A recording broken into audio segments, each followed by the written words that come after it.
Hello, welcome from Jaz recipe. இன்றைக்கி நம்ம என்ன பார்க்க போகிறோம்னா மைதா தோசை. அது வந்து கொஞ்சம் வெரைட்டியாக ஸ்வீட் தோசை மாதிரி பண்ண போகிறோம். என்னென்ன இதில் ஆட் பண்ணியிருக்கோன்னா மைதா, கொஞ்சோண்டு சால்ட்டு, கொஞ்சோண்டு சுகரு, அப்புறமேட்டு வந்து ஏலக்காய் போட்டிருக்கோம்.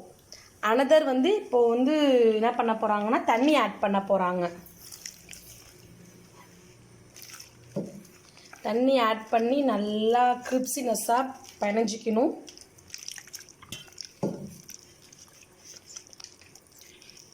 நல்லா ஒரு ஷேப் கொண்டுட்டு வரணும். இது நமக்கு பசிச்சிச்சுன்னா ஸ்நாக்ஸ் மாதிரி கூட நம்ம வீட்டில் ப்ரிப்பேர் பண்ணி சாப்பிட்லாம். நல்ல டேஸ்டியாகவும் இருக்கும், சூப்பராகவும் இருக்கும்.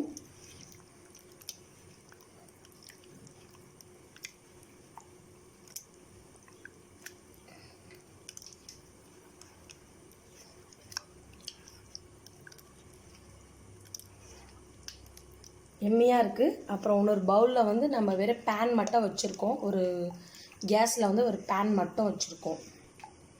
இப்போ நம்ம நல்லா ஒரு தோசை ஷேப்புக்கு நம்ம வந்து இப்போ நல்லா ஒரு இது பண்ண போகிறோம். பிசைஞ்சிக்கிட்டு இருக்கோம்.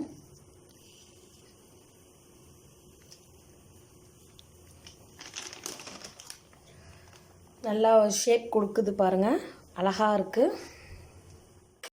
நம்ம வந்து கலக்கி வச்சுருக்கோம் இல்லைங்களா, ஒரு ஷேப் அழகாக கிரிப்ஸினஸ்ஸாக வந்திருக்கு. நல்லாவும் அழகாகவும் வந்திருக்கு. ஒரு பேன் எடுத்திருக்கோம், அதில் கொஞ்சோண்டு கீ ஆட் பண்ணுறோம். கீ வந்து மஸ்ட்டு, கீ ஆட் பண்ணுறோம். கீ ஆட் பண்ணி நல்லா ஹீட் அப்சர்வ் ஆகிட்டு நம்ம இப்போ அது தோசை மாதிரி ஊற்ற போகிறோம்.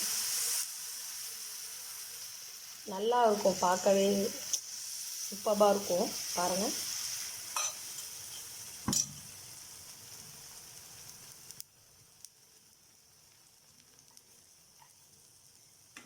கீ வந்து சுற்றிலும் நம்ம ரவுண்டப் பண்ணுறோம்.